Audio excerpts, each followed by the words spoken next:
आज की इस वीडियो में हम लोग द्विआधारी संक्रिया पढ़ेंगे, जो कि आपका पहले चैप्टर संबंध और फलन से लिया गया है। इसमें आपको ये पढ़ना है कि कोई फलन है वो द्विआधारी संक्रिया है कि नहीं है।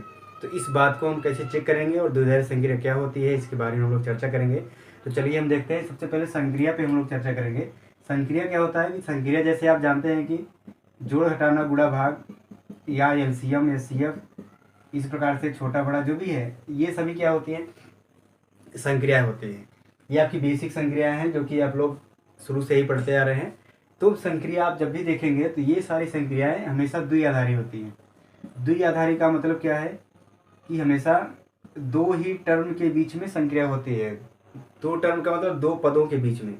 अगर आपको जैसे योगफल निकालना है, अंतर निकालना है, तो सबसे पहले जैसे आपको योगफल करना है।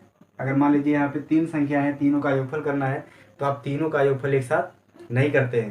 पहले क्या करते हैं, पहले इन तीनों में कोई भी दो संख्या जोड़ते हैं। कोई दो संख्या जोड़ी, फिर तीसरा जोड़ा जाता है। तो इस प्रकार से जो जोड़ होता है वो आपकी द्विआधारी होती है।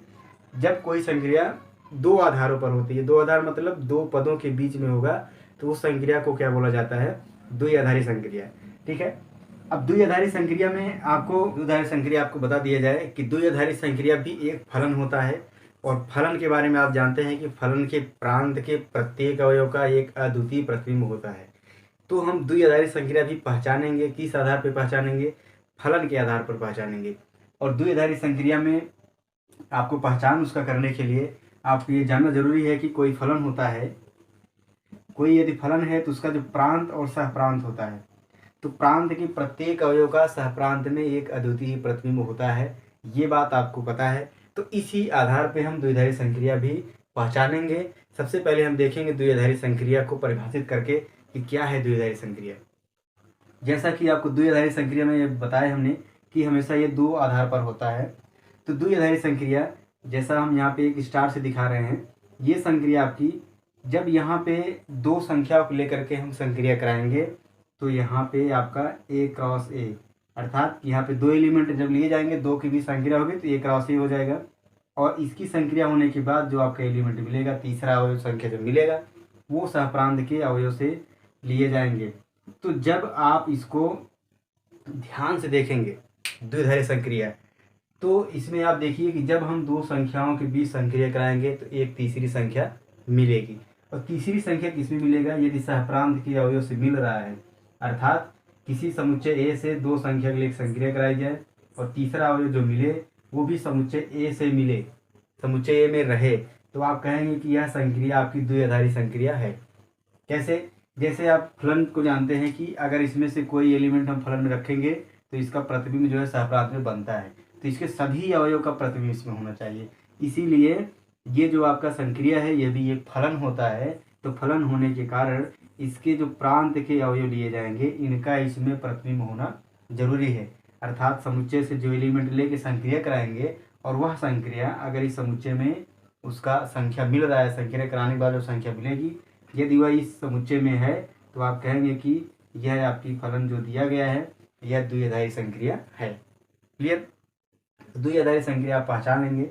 जैसे हम एक संक्रिया लेते हैं कि प्राकृतिक संख्या के समुच्चय में योगफल, योगफल जो होता है वो द्विआधारी संक्रिया है, द्विआधारी संक्रिया है। ये आपको सिद्ध करना है, ये क्वेश्चन है। क्वेश्चन क्या है कि प्राकृतिक संख्या के समुच्चय में जो योगफल होता है, योगफल, योगफल एक द्विआधारी संक्रिया है। तो आप यहाँ पे देखो, यदि हम संक्रिया को लिखा है तो n cross n to n, तो समुच्चय n में संक्रिया है तो दोनों अवयव n से लिए जाएंगे और n में उसका तीसरा अवयव मिलना चाहिए संक्रिया कराने के बाद जो प्राप्त होगा। तो यहाँ पे देखिए, आप फलन को पढ़ने के लिए और समझने के लिए देखिए कैसे हम प्रयोग करते हैं। इस फलन को जब पढ़ा जाएगा, संक्रिया को पढ़ा जाएगा, तो कैसे पढ़ा जाएगा, ये कहा जाएगा कि समुच्चय n में संक्रिया द्विआधारी संक्रिया, समुच्चय n में द्विआधारी संक्रिया। तो समुच्चय n का मतलब इसका इधर भी n है समुच्चय, इधर भी समुच्चय n है, इधर भी समुच्चय n ही रहेगा।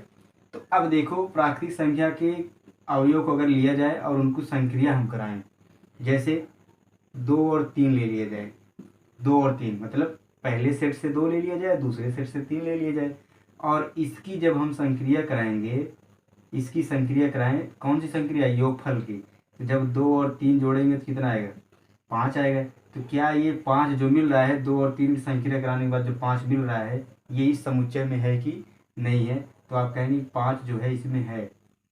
और ऐसा कोई भी एलिमेंट आप लीजिए प्राकृतिक संख्या के समुच्चय में और उनका योगफल करने के बाद देखिए जो संख्या मिलेगा वो प्राकृतिक संख्या में है कि नहीं है, तो सभी अवयव मिलेंगे। तो इस प्रकार से आप कहेंगे कि अतः समुच्चय n में योगफल हमारा क्या होता है कि एक द्विआधारी संक्रिया होती है। क्लियर है? तो चलिए हम द्विआधारी संक्रिया को पहले लिखते हैं कि द्विआधारी संक्रिया क्या है। तो आपको यहाँ पे मैंने लिखवा भी दिया है, आप इसको नोट भी कर लीजिए। और कैसे द्विआधारी संक्रिया पहचानेंगे ये बहुत ही सिंपल है। अभी 1-2 एग्जाम्पल आपको मैं बताऊंगा, आपके सारे इसमें से जो भी कॉन्सेप्ट हैं सब क्लियर हो जाएंगे। तो आप बस इतना समझ लीजिए कि द्विआधारी संक्रिया क्या होती है। जब हम किसी समुच्चय में आप कार्तीय गुणन जब बनाते हैं, उसी समुच्चय का किसी समुच्चय के साथ या कोई समुच्चय लिया जाए उसका स्वयं के साथ जब कार्तीय गुणन बनाएंगे तो उसमें से कोई अवयव लेंगे, तो उस अवयव का जब आप संक्रिया कराएंगे, संक्रिया कराने के बाद जो संख्या प्राप्त होगी तीसरी संख्या वो उस समुच्चय में मिलेगा। अगर वह समुच्चय में मिल रहा है तो आप कहेंगे कि यह जो संक्रिया दिया गया है द्विआधारी संक्रिया है। अगर नहीं मिल रहा है तो द्विआधारी संक्रिया नहीं है। जैसे यहाँ पे हमने प्राकृतिक संख्या में योगफल की संक्रिया को देखा। तो जब प्राकृतिक संख्या में कोई भी 2 प्राकृतिक संख्या लीजिए उनका योगफल ज्ञात करेंगे तो प्राकृतिक संख्या ही आएगी, अर्थात ये संख्या इसमें मिल रहा है, अर्थात 2-3 का प्रतिबिंब 5 है, 2-3 का प्रतिबिंब 5 बन रहा है, इसीलिए यह आपका द्विआधारी संक्रिया है। तो आपको यहाँ पे मैंने बताया कि ये फलन के रूप में है, तो 2 और 3 का इमेज क्या बन रहा है, 5 बन रहा है। जब प्रत्येक अवयव का एक इमेज बन रहा है तो यह आपका फलन होगा, जब फलन है तो यह आपकी द्विआधारी संक्रिया भी है। तो अब देखिए हमें द्विआधारी संक्रिया में पढ़ना क्या क्या है। पहले तो हमें यही पढ़ना था कि द्विआधारी संक्रिया क्या होता है, ठीक। तो आप इसके बारे में थोड़ा बहुत जान गए हैं, अभी क्वेश्चन लगाएंगे तो आप सब क्लियर हो जाएगा। उसके बाद हमें पढ़ना है कि द्विआधारी जो संक्रिया है, द्विआधारी संक्रिया का क्रम विनिमय होना, द्विआधारी संक्रिया क्रम विनिमय होगा कि नहीं होगा, और इसका साहचर्य होना, और तीसरा इसमें पढ़ेंगे तत्समक, फिर है आपका व्युत्क्रमणीय, तीसरा तत्समक और चौथा आपका क्या है, व्युत्क्रमणीय। तो हमें द्विआधारी संक्रिया में 4 बातें और अलग से पढ़नी है। तो सभी द्विआधारी संक्रिया का ही पॉइंट है, तो इसका मतलब आपको सब में द्विआधारी संक्रिया का प्रयोग करना है। तो चलिए हम देखते हैं 1-2 एग्जाम्पल लेकर के कि द्विआधारी संक्रिया क्या है, कैसे इस क्वेश्चन को सॉल्व करते हैं जिससे कि उसका कॉन्सेप्ट में क्लियर हो सके। इसमें देखिए आपका एक एग्जाम्पल है, इस एग्जाम्पल से हम यहाँ पे ये समझेंगे कि द्विआधारी संक्रिया कब होता है कब नहीं होता है, जबकि हम इसका बता चुके हैं आपको कॉन्सेप्ट। बट यहाँ पे जब हम एग्जाम्पल करेंगे तो आपको ये स्पष्ट हो जाएगा कि क्या होता है द्विआधारी संक्रिया और कैसे हम पहचान करेंगे उसका। तो यहाँ पे देखिए दिया गया, सिद्ध कीजिए कि अंतर तथा भाग n में द्विआधारी संक्रिया नहीं है। तो पहले देखो अंतर जो होता है वो समुच्चय n में द्विआधारी संक्रिया नहीं है। तो आपको संक्रिया लिखने के लिए मैंने क्या बताया है कि ये स्टार है such that A cross A2A है। यहाँ पे देखो थोड़ा सा मैं आपको वहाँ पे बताना भूल गया कि जो द्विआधारी संक्रिया होती है 2 अवयव के बीच में जब कराया जाता है तो स्टार AB लिखा जाता है और इसको हम लिखते हैं A स्टार B। मतलब जब A और B के बीच संक्रिया कराते हैं तो A स्टार B उसको लिखते हैं। देखो कभी कभी ये जो स्टार है ये आपका इन चिन्हों के साथ भी आ जाता है, इसमें कोई भी चिन्ह आपका संक्रिया के लिए प्रयोग किया जा सकता है। तो यहाँ पे देखो जो हमारी संक्रिया है वो अंतर की संक्रिया है। तो अंतर की संक्रिया तो यहाँ पे लिखेंगे माइनस, जैसे यहाँ पे स्टार लिखे हैं कोई संक्रिया है तो यहाँ पे माइनस हो गया सच दैट। अब समुच्चय हमारा A क्रॉस A था, वहाँ पे जब हमने बताया था कोई समुच्चय है तो यहाँ पे समुच्चय किसका n का है, तो n cross n to n। Clear? अब ऋण की समुच्चय संक्रिया है माइनस किया था अंतर का, तो इसमें देखो यदि आपको ये जो n क्रॉस n है तो आपका कार्तीय गुणन है, जब कार्तीय गुणन होता है तो ये क्रमित युग्म के रूप में अवयव रहेंगे इसके। तो इसमें देखो कोई 2 अवयव ले लो तो घटाना करेंगे तो क्या ये इसमें मिलेगा कि नहीं मिलेगा। तो हम जैसे हम एक ले लेते हैं 5 और 7, इस एलिमेंट को ले लीजिए और माइनस वाली संक्रिया जब कराएंगे तो 5 माइनस 7 बराबर कितना आएगा, -2 आया। आपने 5 7 लिया है और इसकी संक्रिया 5 माइनस 7, क्योंकि यहाँ पे माइनस की संक्रिया है तो 5 में 7 घटाए तो -2 आ गया है। तो आप देखो चूंकि जो ये -2 मिल रहा है ये इस प्राकृतिक संख्या में नहीं है, समुच्चय में नहीं है। इसलिए जो अंतर आपका मिल रहा है यह द्विआधारी संक्रिया नहीं है। क्लियर है बात। अगर ये -2 इसमें होता, -2 होता समुच्चय में, तो आप कहते हैं कि द्विआधारी संक्रिया है। द्विआधारी संक्रिया पहचानने के लिए आप क्या करेंगे, ऐसे एलिमेंट को रखिए जो इसको संतुष्ट ना करे, क्योंकि आप ऐसे अवयव रखेंगे जो संतुष्ट करेगा वो आसानी से मिल जाता है, लेकिन ऐसे अवयव खोजने में थोड़ा समस्या होता है कि जो उसको संतुष्ट ना करे, क्योंकि आप एक बार ना संतुष्ट करने वाला अवयव पा जाएंगे तो उससे लिख देंगे कि यह संक्रिया नहीं है, और एक को अवयव ऐसा पा जाएंगे कि उससे संक्रिया बन रहा है तो उससे हाँ नहीं कर देंगे। तो आप हमेशा ये प्रयास में रहें कि कोई ऐसा एलिमेंट खोजें जिससे कि वो द्विआधारी संक्रिया को संतुष्ट न करे। तो यहाँ पे आपने 5 7 लिया, एक छोटी संख्या एक बड़ी संख्या लीजिए, उसका अंतर करेंगे ऋणात्मक आएगा। ऋणात्मक संख्या इस समुच्चय के अंतर्गत नहीं है, इसलिए द्विआधारी संक्रिया नहीं है। अब देखो भाग वाले में क्या होता है, ये भाग की संक्रिया है n cross n to n। अब इसे बताने की द्विआधारी संक्रिया है कि नहीं है। देखो अगर भाग की संक्रिया हम 2 एलिमेंट ले लें, एक ले ले 2 और 4, कोई भी अवयव ले लीजिए। अगर 2 और 4 लेते हैं तो इसकी संक्रिया जब 2 संक्रिया 4 के साथ कराई जाएगी तो ये कितना आएगा, 2/4, मतलब 1/2 आ जाएगा, 1/2 आएगा। तो क्या ये 1/2 इस प्राकृतिक संख्या में है कि नहीं है, तो आप लिख देंगे क्योंकि 1/2 does not belongs to n, इसलिए भाग भी जो है द्विआधारी संक्रिया नहीं है। क्लियर बात। अब यहाँ पे देखो आप स्पष्ट कर लीजिए, अब यहाँ पे सब चीज़ें स्पष्ट हो जानी चाहिए कि आप एक एलिमेंट रखेंगे, ये क्रमित युग्म के रूप का है, क्योंकि यहाँ पे ये कार्तीय गुणन है, तो कार्तीय गुणन का अवयव जो होता है क्रमित युग्म के रूप को होता है। तो ये क्रमित युग्म जब एक अवयव इससे लिया गया, इसका प्रतिबिंब इस समुच्चय में नहीं मिल रहा है। जब इसका प्रतिबिंब समुच्चय में नहीं मिल रहा है तो आप कहेंगे कि यह एक फलन नहीं है। फलन क्या कहता है कि प्रांत के प्रत्येक अवयव का जो है सह प्रांत में एक अद्वितीय प्रतिबिंब होना चाहिए, लेकिन यहाँ पे इस अवयव का जो प्रतिबिंब दिख रहा है ये इसमें है ही नहीं, तो ये फलन नहीं है। तो फलन नहीं है तो आप कह देंगे द्विआधारी संक्रिया नहीं है, क्योंकि द्विआधारी संक्रिया हमारी जो है यह एक फलन होता है।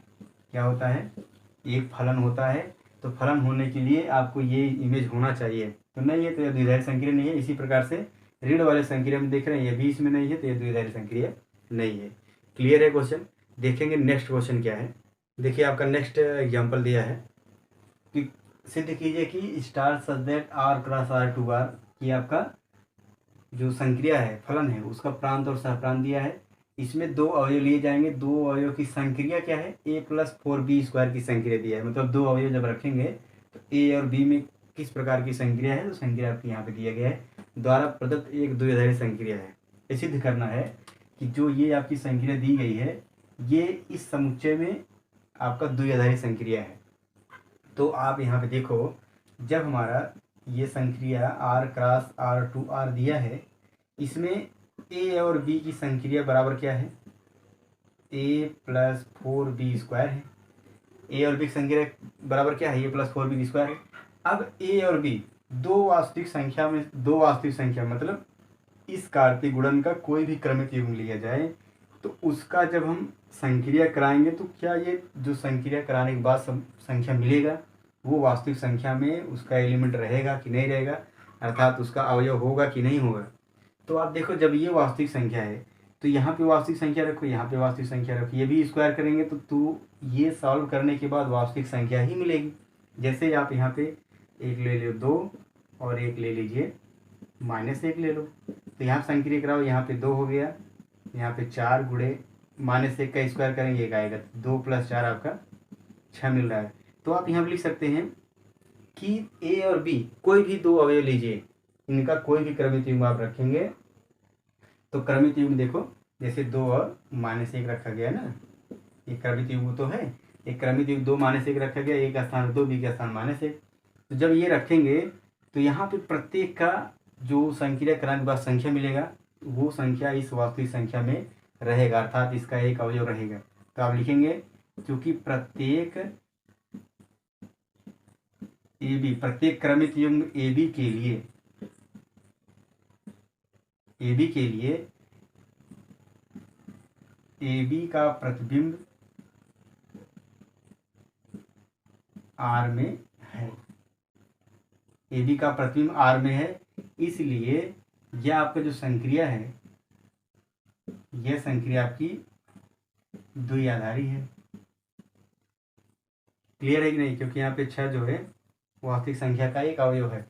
तो ए बी आपको यहाँ पे जो सिद्ध करना है, संक्रिया जो दिया है यहाँ पे, कोई एक दो एलिमेंट लेकर आप दिखा दीजिए इसका अवयव जो है इस वास्तविक संख्या के समुच्चय में है, तो इसलिए आपकी द्विआधारी संक्रिया है। और लिखेंगे कैसे? तो कोई संख्या लिख के थोड़े दिखाएंगे 2 1 जो है इसका प्रतिबिंब से मिल रहा है तो ये द्विआधारी संक्रिया है। एक अवयव से आप कहेंगे तो यहाँ लिखेंगे प्रत्येक क्रमित युग्म, अर्थात ए बी के लिए ए बी का प्रतिबिंब आर में है, इसीलिए आपकी संक्रिया द्विआधारी संक्रिया है। क्लियर है? देखिए आपके इस एग्जाम्पल में जो क्वेश्चन आपका दिया गया है, थोड़ा सा इस क्वेश्चन में क्या होता है कि क्वेश्चन तो लगाना बहुत सरल है, बहुत ही आसान है, बस थोड़ा समस्या ये होता है कि क्वेश्चन को समझने में, क्वेश्चन क्या दिया है, क्या कह रहा है, क्या ज्ञात करना है।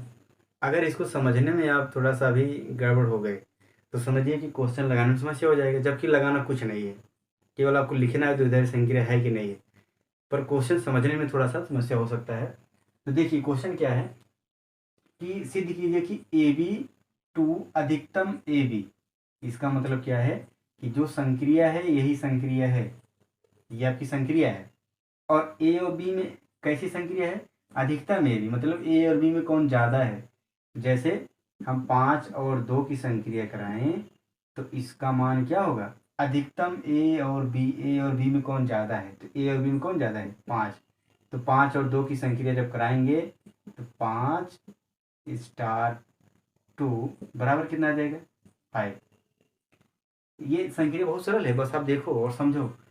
यहाँ पे कह रहा है ए बी कोई क्रमित युग्म है, इस क्रमित युग्म में संक्रिया कौन सी है? अधिकतम ए बी, ए और बी में कौन बड़ा है उसकी संक्रिया बराबर वही है। तो यहाँ पे देखो संक्रिया, इसके लिए ये चिन्ह है, तो यहाँ पे हम ये चिन्ह यूज करें। 5 और 2 की संक्रिया कराए 5 आ गया। आप 3 और 2 और 9 ले लीजिए। अगर हम 2 और 9 की संक्रिया कराएं तो क्या आएगा? 9 आएगा। तो संक्रिया हमारी कौन सी है? जो क्रमित युग्म लेंगे उन क्रमित युग्म में कौन सा अवयव सब उससे बड़ा है दूसरे वाले से, तो वही उसकी संक्रिया है। तो अब आप इसको देख के बताइए कि ये आपकी संक्रिया तो समझ में आ गई, यही संक्रिया है, द्वारा परिघाती संक्रिया सदैव R क्रॉस R2R। तो अगर हम देखो इन 2 अवयवों में संक्रिया कराएं यहाँ से लेकर के, तो क्या संक्रिया कराने के बाद जो अवयव मिल रहा है वो इस सेट में है कि नहीं है? तो सेट में है, तो आप यहाँ पर लिख दीजिए, क्योंकि प्रत्येक क्रमित युग्म a b belongs to R cross R के लिए अधिकतम जो ए बी है, अधिकतम a b belongs to R है। समझा रही बात? कोई भी युग्म लिया जाए, कहाँ से लिया जाएगा? R क्रॉस R से ही लिया जाएगा। तो उसके लिए जो ए बी में अधिकतम मान है वो भी समुच्चय R में है, इसलिए यह संक्रिया कैसी है? द्विआधारी संक्रिया है। क्लियर? अब सेम आपका दूसरा क्वेश्चन, इसी में 2 क्वेश्चन दिया है। अब यहाँ पे देखो दूसरी संक्रिया है ए बी निम्नतम ए बी। 2 अवयव लिया जाए, उनमें उनका कौन सा मान लेना है? निम्नतम मान लेना है। यहाँ पे अधिकतम था, वहाँ पे निम्नतम था। अब जैसे यहाँ पे अगर हम 9 और 10 ले, इनकी संक्रिया कराएं, इसका संक्रिया चिन्ह देखो ये है, तो हम ये चिन्ह यूज कर रहे हैं।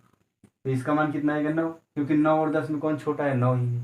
-5 ले लें और 3 ले लें, तो इनमें संक्रिया कराया जाए तो इसमें -5 आएगा। तो क्या ये जो 2 अवयव क्रमित युग्म लेने के बाद जो संक्रिया कराने की संख्या मिल रहा है, ये इसके समुच्चय में है कि नहीं है? तो ये आपकी संक्रिया भी क्या है? द्विआधारी संक्रिया है। इसको भी हमको लिख देना है ऐसे, क्योंकि प्रत्येक युग्म a b belongs to R cross R के लिए निम्नतम a b belongs to R है, इसलिए आपकी यह द्विआधारी संक्रिया है। द्विआधारी संक्रिया है। ठीक है ना? तो देखो क्वेश्चन कितने सिंपल है, बस इसको में समझना है और समझ के एक लाइन में इसका आंसर लिख देना है। तो द्विआधारी संक्रिया आपका इतना आसान है, आप देख करके एक बार तो आप क्वेश्चन देखेंगे, एग्जाम्पल 1-2 देखेंगे तो आपको 100% इसका कॉन्सेप्ट क्लियर हो जाएगा। तो अब हमें नहीं लग रहा है कि आपको इसमें थोड़ा सा भी डाउट रहेगा या होगा कि कैसे द्विआधारी संक्रिया हम ज्ञात करें। तो सब चीज़ें आपको क्लियर हो गया होगा।